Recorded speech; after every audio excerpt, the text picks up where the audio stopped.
We are back talking vintage sports from Nedick's at the Old Garden. I'm Ralph Tyko with the Comfortably Zoned Radio Network, and I'm joined by a foursome tonight to talk about Jimmy Brown. Hal Bock is here, as usual. Alan Blumkin is here, as usual. And we have a terrific first-timer to these airwaves, David Nemec. George Case is back. What an esteemed group of folks, and I'm grateful to talk ball. Sometimes we talk ball that isn't baseball, and today is one of them on this show. We're going to talk a little Jimmy Brown, number 32 with Cleveland. And to start us off is our Cleveland guest, David Nemec, the esteemed baseball history, old-time history and trivia writer. But you're into football, lived in Cleveland in those days, and like to hear your first take on Jimmy Brown. Well, Jimmy, it was extraordinary. Cleveland was very lucky to pick him up in the 57 draft, and I don't know what the Browns would have been like in the late 50s and 60s without him. They were on the downswing after Otto Graham retired.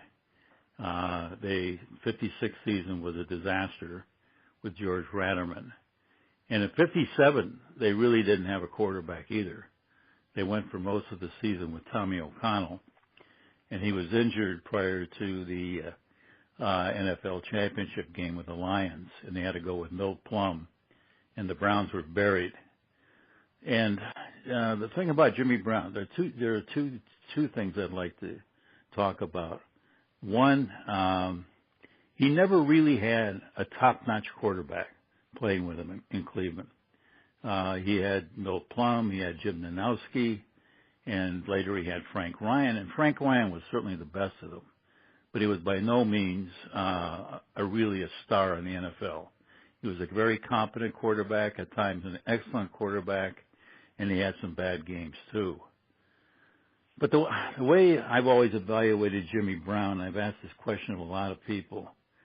Say you're forming a fantasy football team, and let's just dwell on the areas of football that we know, which is basically post-World War II.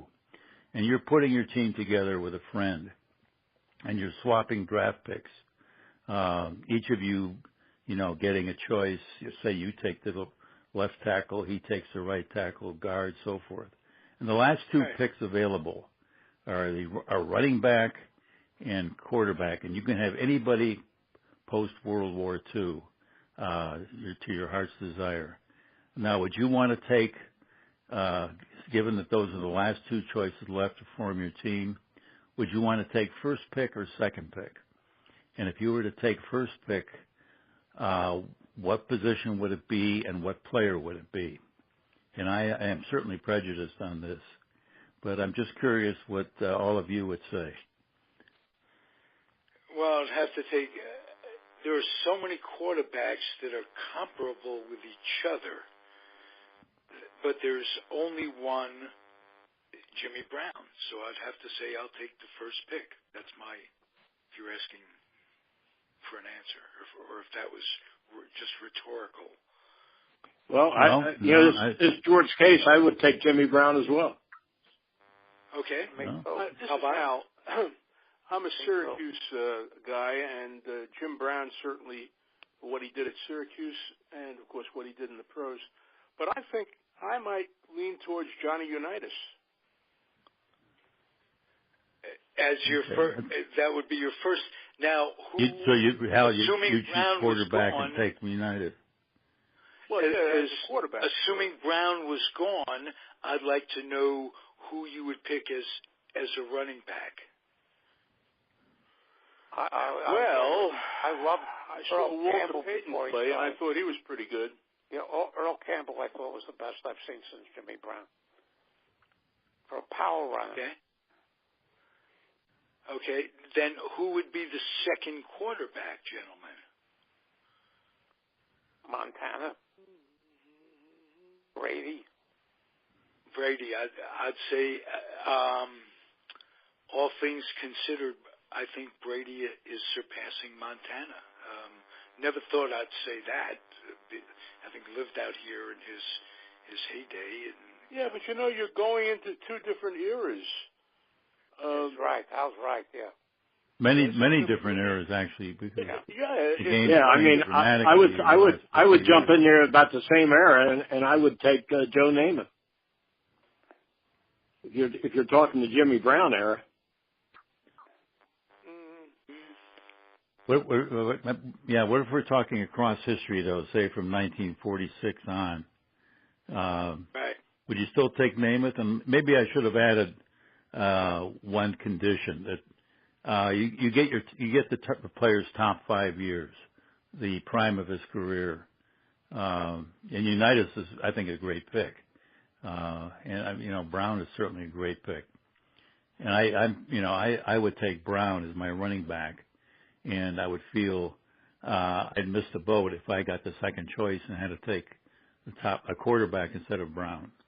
But it's up for grabs, I think, who the quarterback would be. There were an awful lot of guys that you could go with, terrific guys, and nobody said Peyton Manning.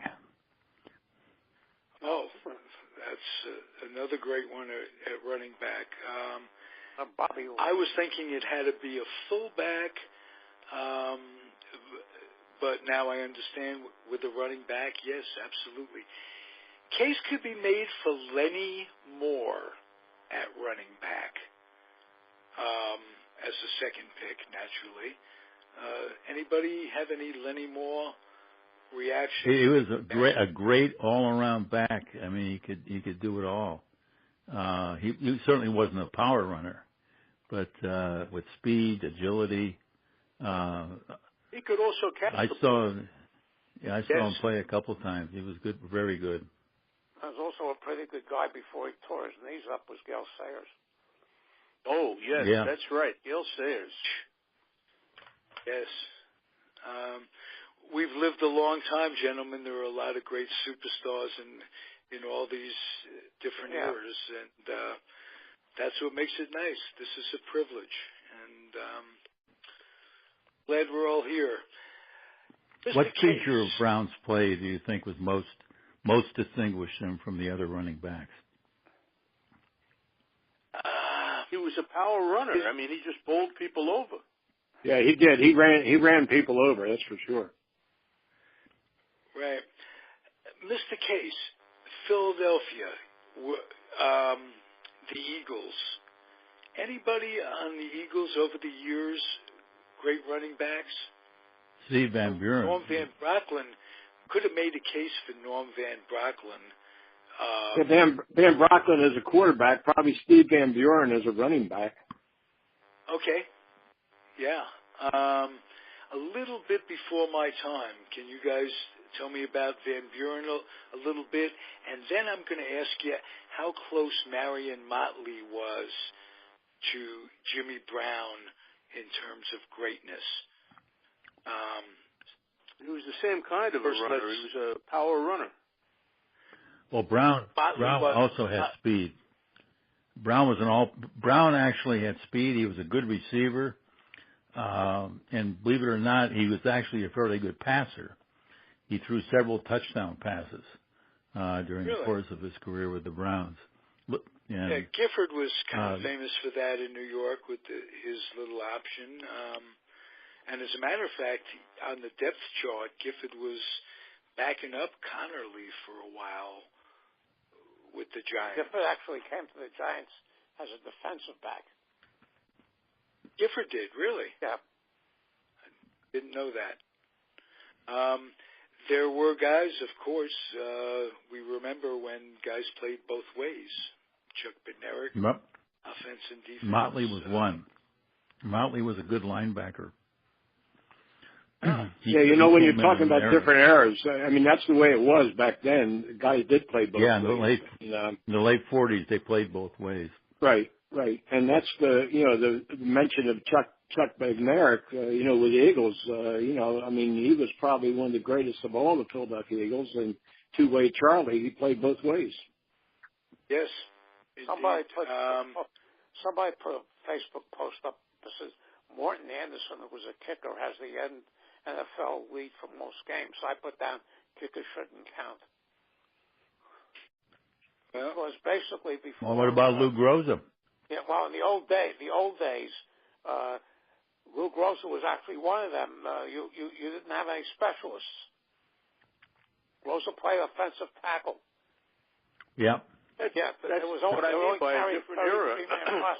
So they had no room. And Blanda was a good quarterback. He wasn't a great one. And Yale Larry was the old pro from the Lions defensive back was a punter. Horning both place kicked. Paul Horning, and you didn't have any room on the roster for specialists. First one I went on, Summerall was both a kicker and a punter. Sam Baker was a kicker and a punter for the Eagles and for till Chandler came along. Chandler didn't place kick until he went to Green Bay.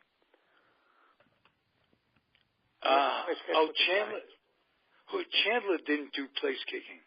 Not with the Giants. He did it with Green Bay. No, but he was a punter, and Summerall was doing the punting before he came along. Yeah. That's it with the specialization. So, these players who now stay, the Vinatieri's of the world, who stay 20 years to do nothing but kick, I don't think they should count them as having records for, games played. Excuse me, let me, because I'm here to learn. And Steve Van Buren was before my time, and right in the. He was great. He very good back, but he got hurt. He had a couple of injuries toward the end of his career, and it shortened it.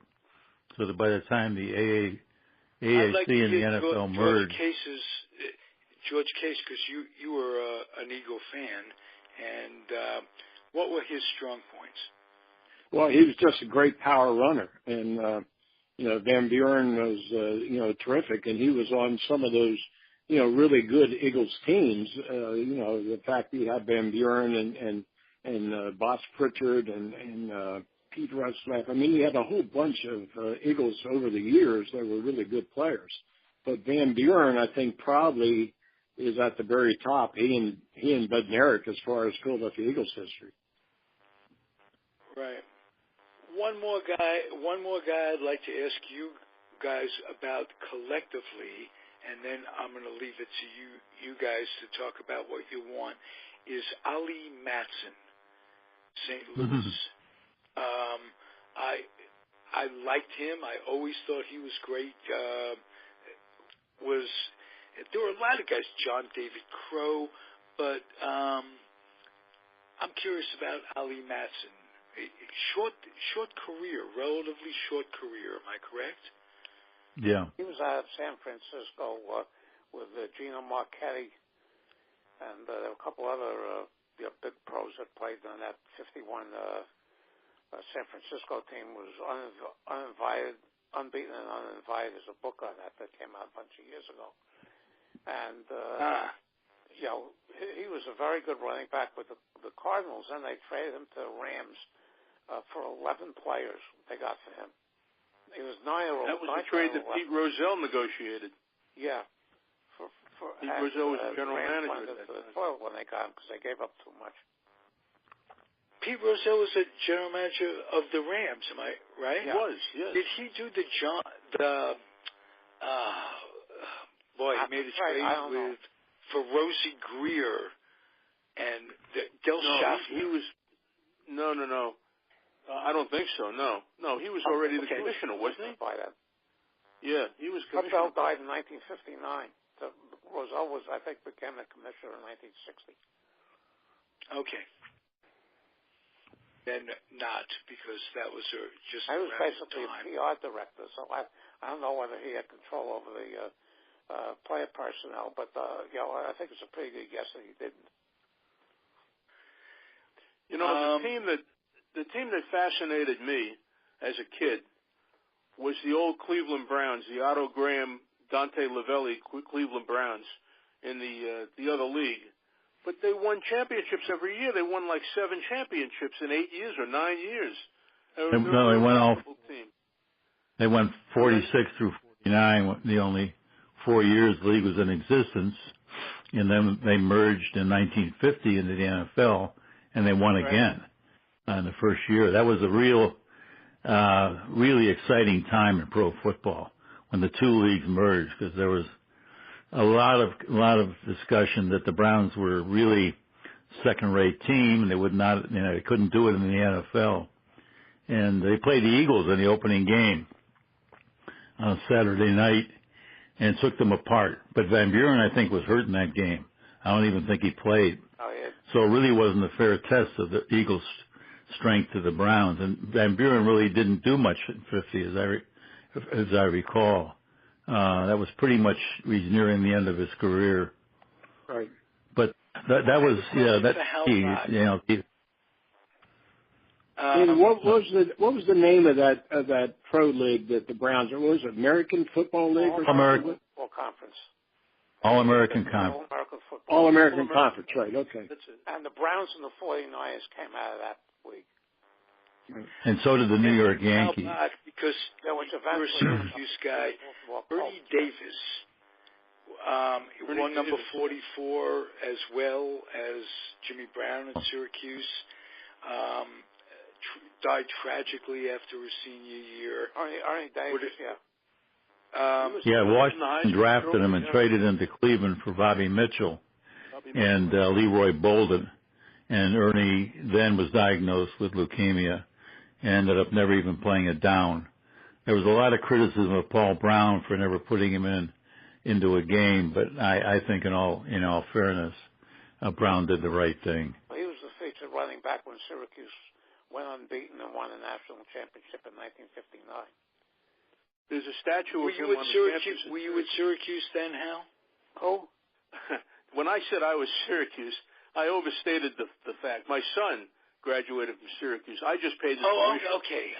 I realize you're NYU now that I think. That's right. I'm NYU. Right. That's very funny you say that. You know who that takes after? Dolph Shays and his son Danny. That's right. Danny was a Syracuse guy, and Dolph was an NYU guy.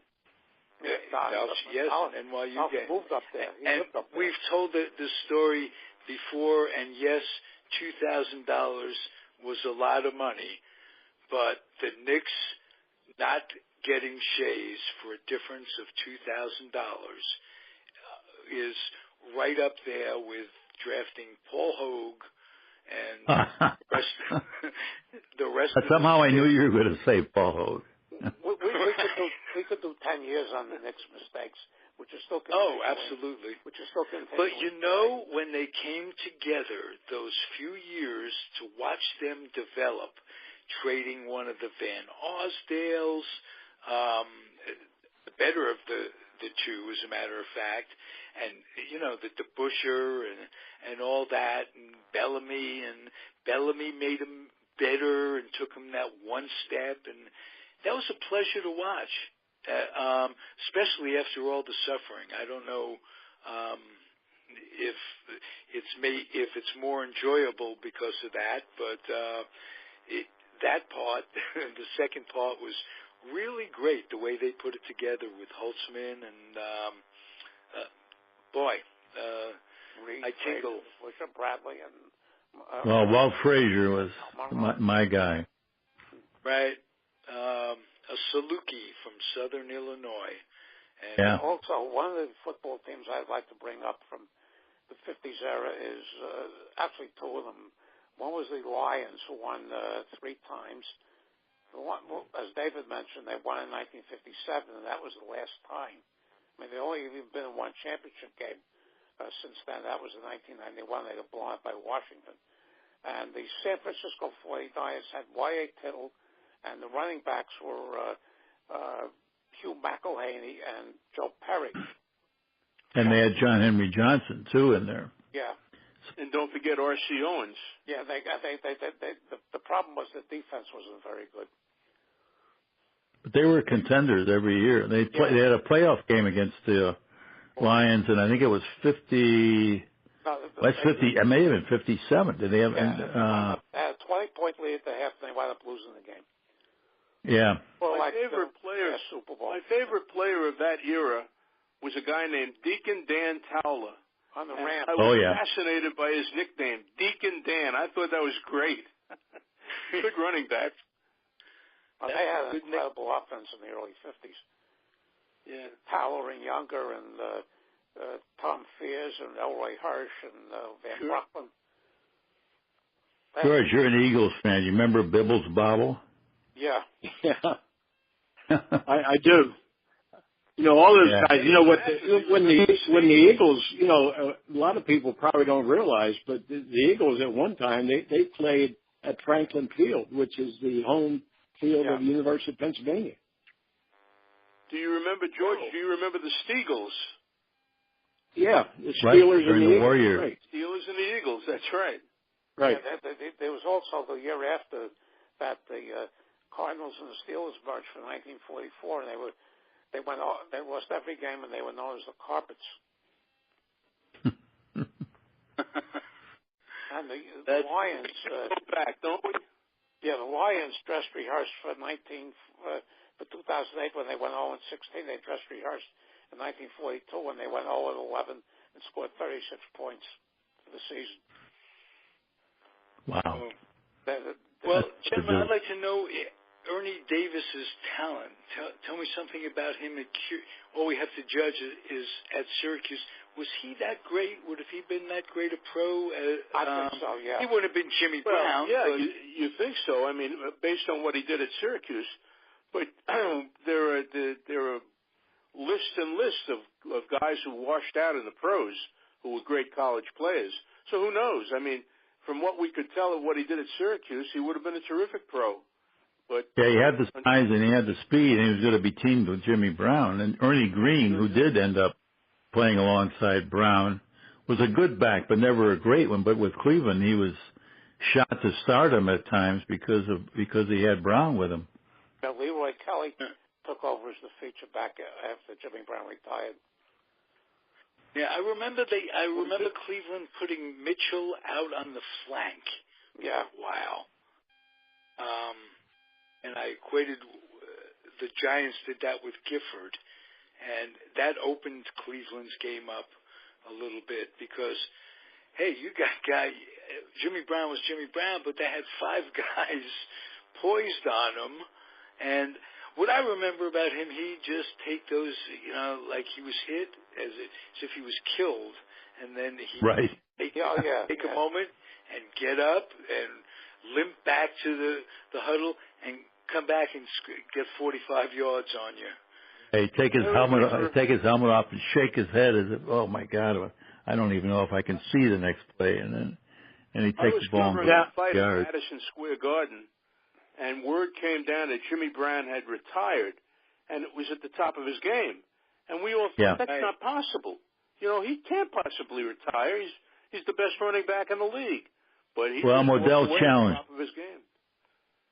He didn't really want to retire. He wanted to get a dispensation to start the season late so that he could finish working in the Dirty Dozen. And Modell said it's either football or acting, thinking, of course, he's not going to choose acting because he has nothing going for him really except this one film.